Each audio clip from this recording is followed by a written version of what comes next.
This is Sark, and welcome back to episode 2. It's nighttime.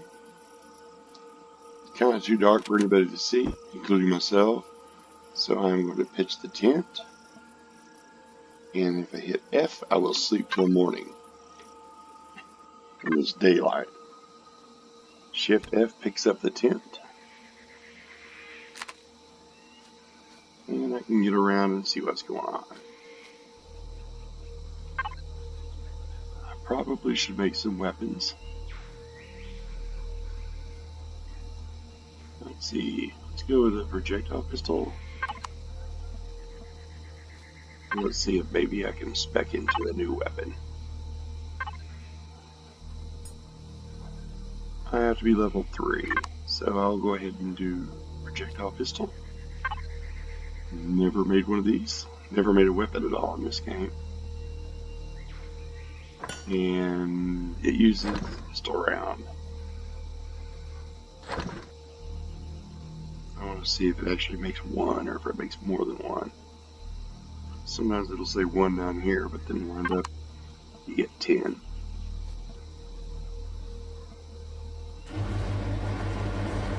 Let's get back up here, just in case. Yeah, I'm a little scaredy cat. Anyway, thank you all for watching. Thank you for coming back. I hope I do better. I'm working on it. I'm adjusting volumes. I think my mining tool was a little bit too loud. Oh, great, it made 25. Even better. My mining tool was a little too loud last time, so I quietened it down a little bit. I'm going to make 2 more of those. And I'm going to make a chainsaw. And while that's making, I'm going to go hunt some boulders. Now this, if you right click it, ground drill, and that's when you actually go in underground on those nodes I was talking about. And the rock drill, that just does the rocks that sit on top of the ground. But you'll notice it does it a lot quicker. And again, I appreciate you watching, and I hope you like it. Oh, I hope I remember to reload it first. 3 hits and it's done. Like I said, a lot of the inspiration on this was because I've dealt with depression, I've dealt with anxiety, I still do. I'm not sure if I'm ever going to be through with that. It's always ups and downs. Sometimes the worst thing about depression, for me at least, is overthinking parts. During the day, in the mornings, it's not so bad. I'm busy, I get things going. At night, everything is quiet, and I swear I overthink things from years ago sometimes that, honestly, if I think logically, no one else is probably thinking about it at all. I'm thinking about things, thinking, oh, it devastated somebody or it hurt somebody's feelings. And odds are they don't even thinking about it. But because of anxiety and depression, it works really hard to make it something I can't stop thinking about. I know some of these things I say will probably make me sound crazy. That's okay. I think we're all a little crazy at some points. Even though I know therapists have told me that crazy is a bad word. Not to use the word crazy. But I'm using it in regards to myself, and sometimes I feel that that is a good word for me. And there's some more silicon. I'm going to test the loudness of this. I think I might turn my volume down just a little bit more. To escape.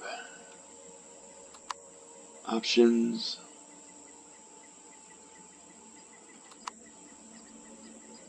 We'll see how that works out.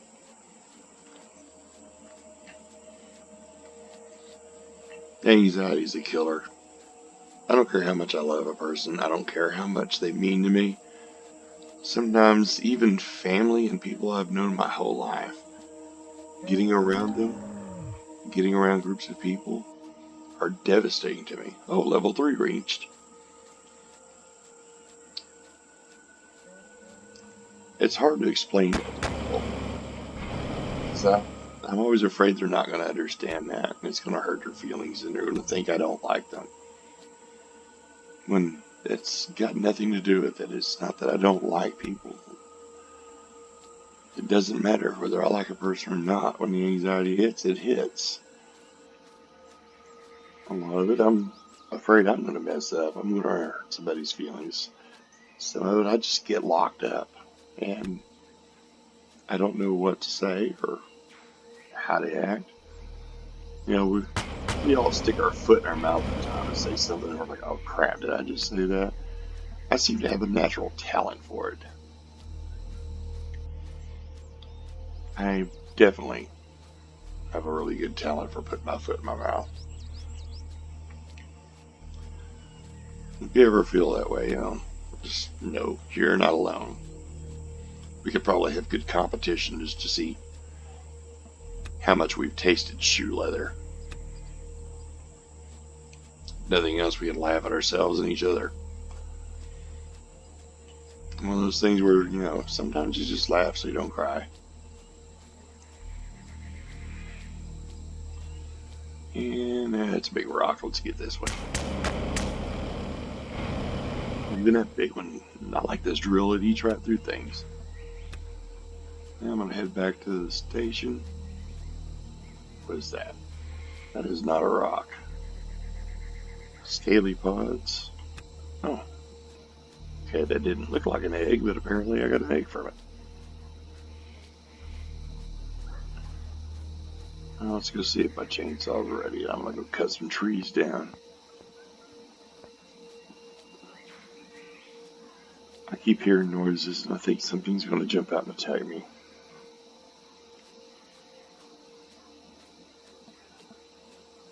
Now there are some awesome pros at this game that will skip building bases, build really fancy hovercrafts, and I am not that good. I mean, just kind of starting it, so I probably will build little bases.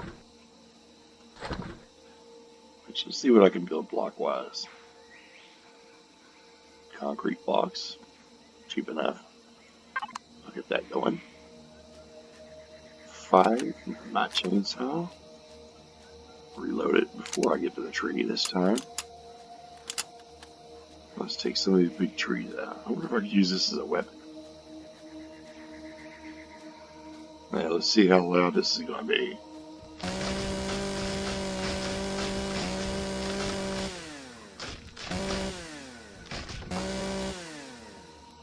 Oh, it doesn't pick it up.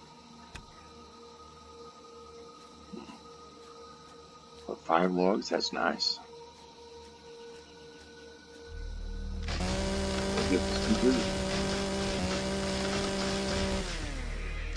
And if there's anything you'd like me to talk about, feel free to leave it in the comments. I don't claim to be an expert or anything. I can speak on what I've been through with it. Some things happen that just really suck, and some things, honestly, I've caused. I'm gonna get a lot of rock from this.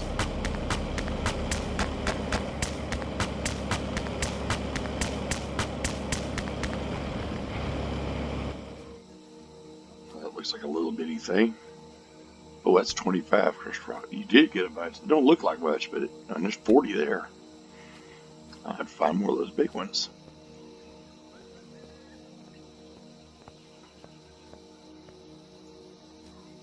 But yeah, depression definitely sucks. That was a pretty flower.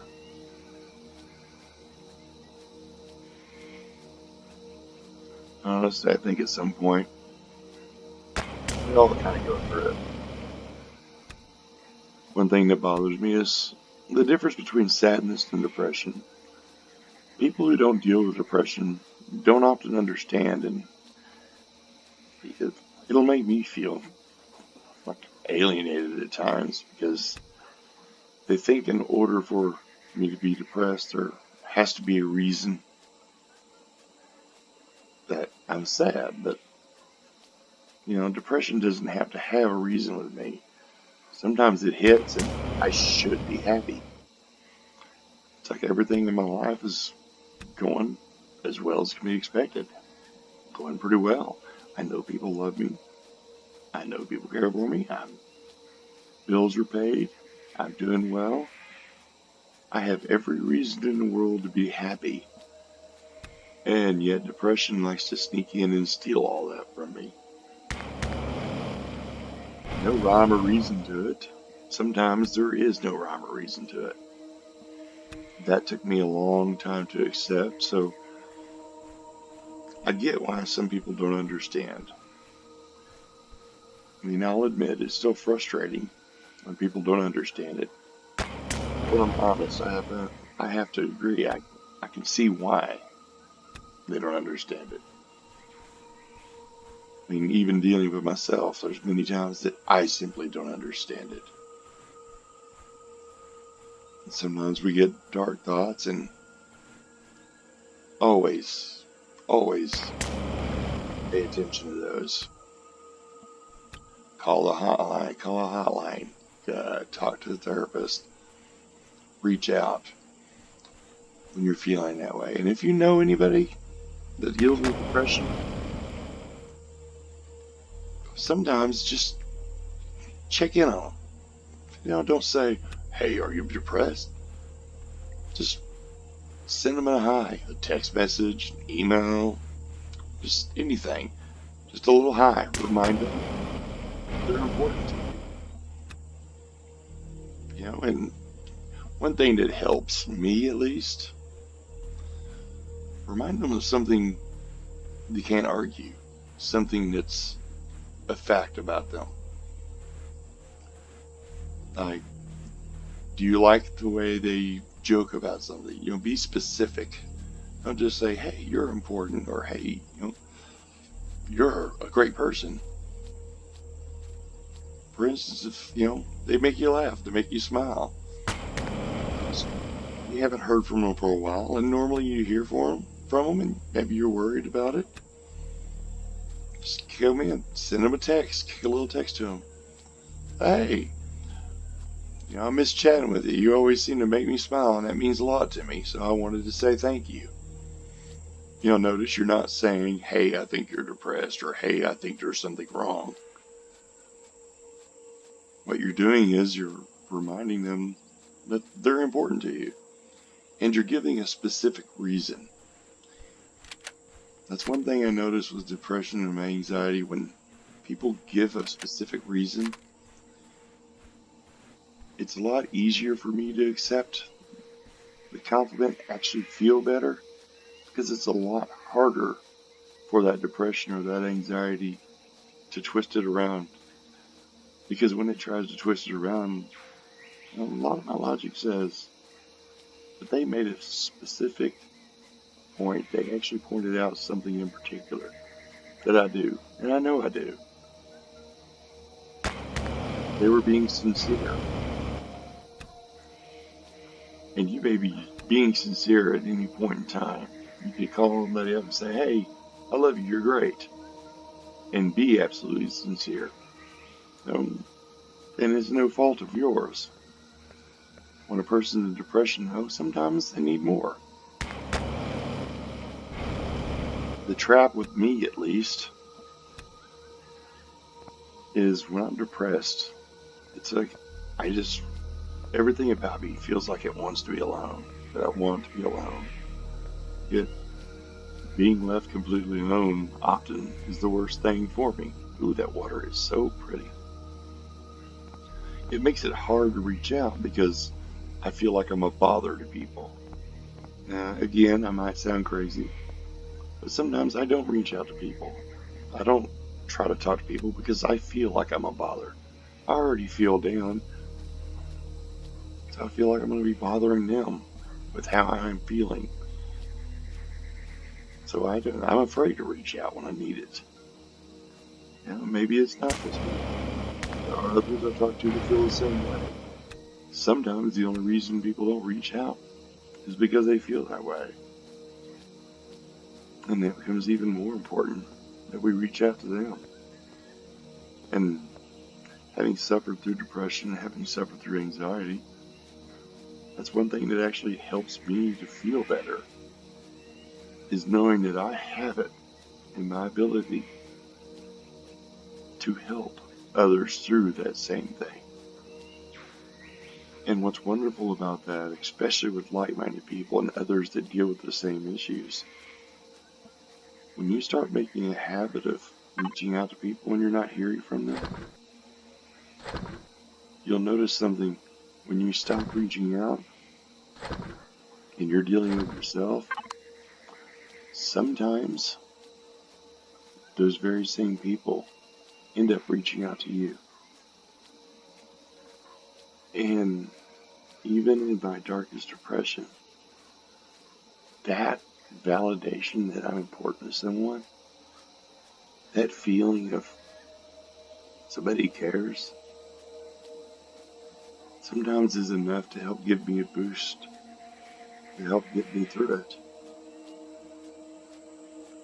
And it's a wonderful thing, and it works both. Once it starts working both ways, you just grow a great bond and become even better friends.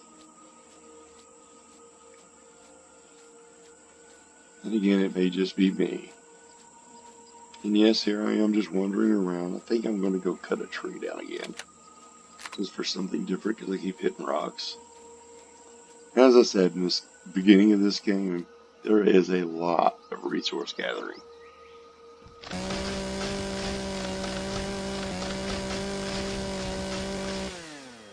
Wow. A big tree. There we go. How many logs? I only got 3 for now. I will eventually go get some of these underground spots, because you get a whole lot more ore from them.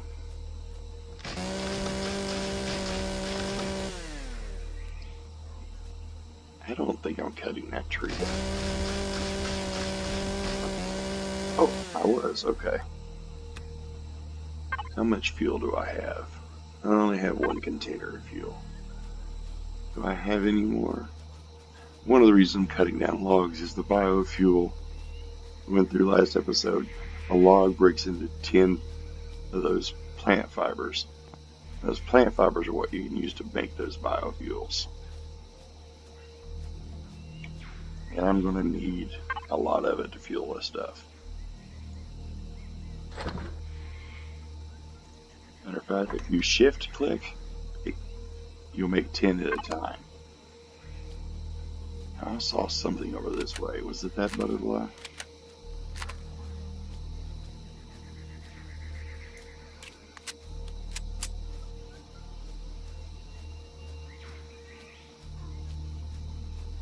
Is there a right click function to this?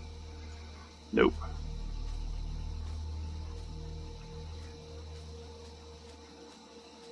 Now you can make armor in this game. I have yet to do it. I'm not quite sure how. Oh, and I probably need to go ahead and get my concrete out of there and start kind of building onto this. And one thing I did learn the hard way, I did actually get a base built on my last game. Well, I learned the hard way really quick. The minute you put a base up, you're going to have these base attack drones. They are not friendly, and they will tear you up. One showed up at my base and just started shooting missiles at me non-stop. My food. Oops, wrong button. There we go.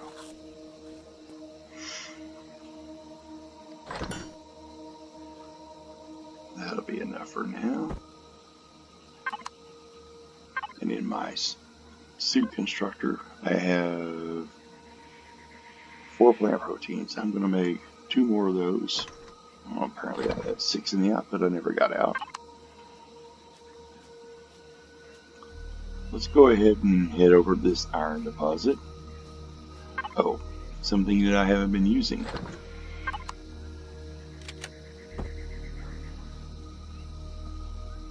Let's see how much fun we can have with this. Oh, that is very touchy controls. Well, let's hope I don't crash into anything I can't survive.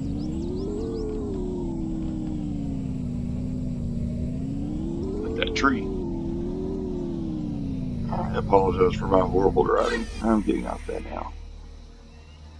And if you shift F, you'll pick it up.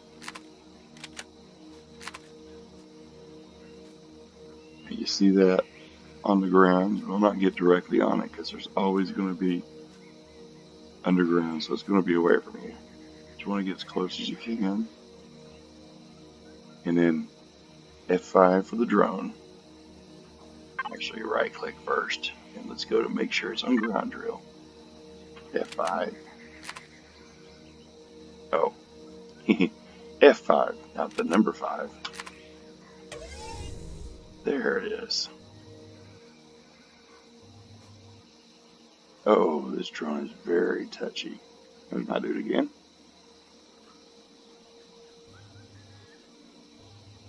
Okay.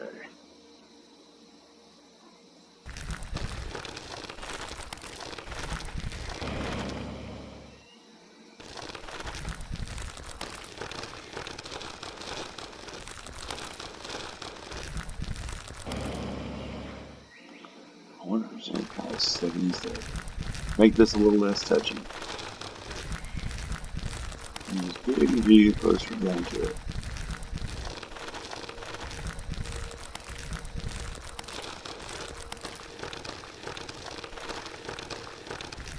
And this is the boring part. This is where I just talk away. Now I'm going to have quiet parts in here. I'm sure I'll forget what I'm doing at times. Bear with me. I'm pretty sure I'm going to improve as I go along. Hopefully I've got improvement between now and the last video. But we're going to get down to where I'm getting at least some of this ore before we head back. We're already 20 minutes into this video. I'm trying to keep them around 30 minutes.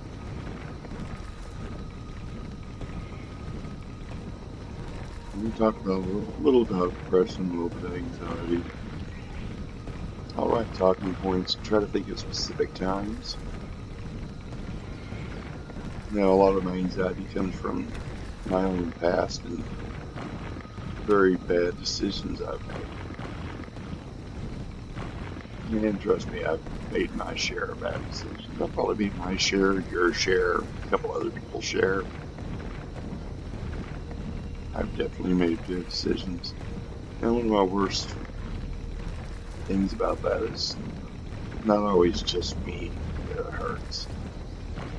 I've disappointed some people that I care about. I've hurt some feelings of people I love. You know, and there's things you can't go back. You can't go back in time and change them. As much as we'd like to, as much as we want to. You can't just go change them. All we can do is, you know, at least in my case, all I can do is accept that, yes, I made the bad choices. I'll work hard to make better choices, and if given the chance, I'll do my best to make it right with the people who I hurt. Sometimes you gotta accept that no matter how much you want to make it right, no matter how much, oh, I'm getting iron now. No matter how much you want to make it right, no matter how much you want to do good, no matter how much you want to try to show somebody that you're sorry for hurting them. Sometimes people aren't going to want you. You're not going to want to hear it. You're not going to get that opportunity. And I've learned, as bad as that sucks, as bad as that hurts, honestly, you need to accept it. I have to accept it. There are some times I can't make restitution. Some people will never accept that from me. And it's because of the pain I caused them. Oh, I'm reloading. And since it's the pain that I caused them that did it, the least I can do is give them the respect of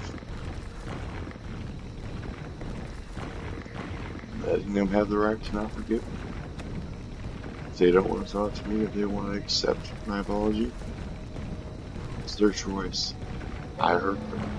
I have to own that. Now, that sounds depressing, it sounds sad, and in many ways it is. But I can't take their right away from them. I can't change their thought process. After all, I'm the one that messed up. And you never know. Somebody who once says no, never, I'll never talk to you, I'll never listen to you, I'll never care. It's just like every one of us, we're all human. Sometimes we have a change of mind, sometimes we have a change of heart. They may also have one eventually. Sometimes when we hurt somebody that we love, and we care about, that's the hope that we can hold on to. Hope that maybe one day they do change their heart, and they do change their mind. They do allow forgiveness. But personally, in the meantime, I give them the respect of staying out of the way, letting them have the anger that I've earned.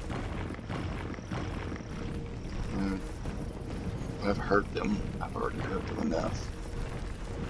That's the least they deserve, is the respect of me allowing them a valid anger. Their feelings are hurt, their emotions are valid, and it's my reason. I caused it. I think this is going to be enough for this, so I'm going to F5, and you'll notice it goes right back to my person. And it's dark.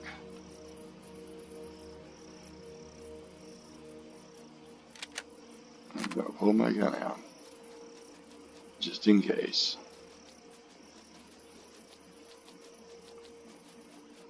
And we're coming up on near the end of this episode. Oh, I'm going to open my inventory. Iron. I have 85 iron, you notice. You get a whole lot more from those. Spoiled food. Apparently, I let some food spoil. Now it's rotten. You don't want to throw it away. It sounds like something you'd throw away. But from what I understand, you can make like fertilized ground. Because at one point you'll be able to create grow lights and gardens and actually grow your own food. There's no light on that gun. There is a flashlight on this, so I'm going to use it.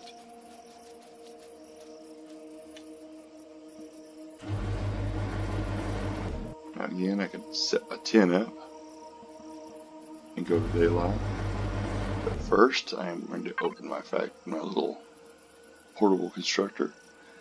I'm going to throw that iron in there. I'm going to go ahead and throw the little spoiled food in there. And more crushed stone. Get the concrete out. Take the biofuel out. And with that, I'm going to call this episode. This is the end of episode 2. Please do me a favor, share it, like it, push the like button if you like it, subscribe. I would love to have you come back. I'm trying to grow this. This is from the ground up. Looking for constructive criticism, things that could help me improve. How's the microphone quality? How's the sound? Do I need to turn things down? Do I need to turn things up? Or just specific things, talking points you have. Anyway, this is Sark. Thank you for joining me, and y'all have a great evening. Oops, I didn't mean to do that. There we go. Good night.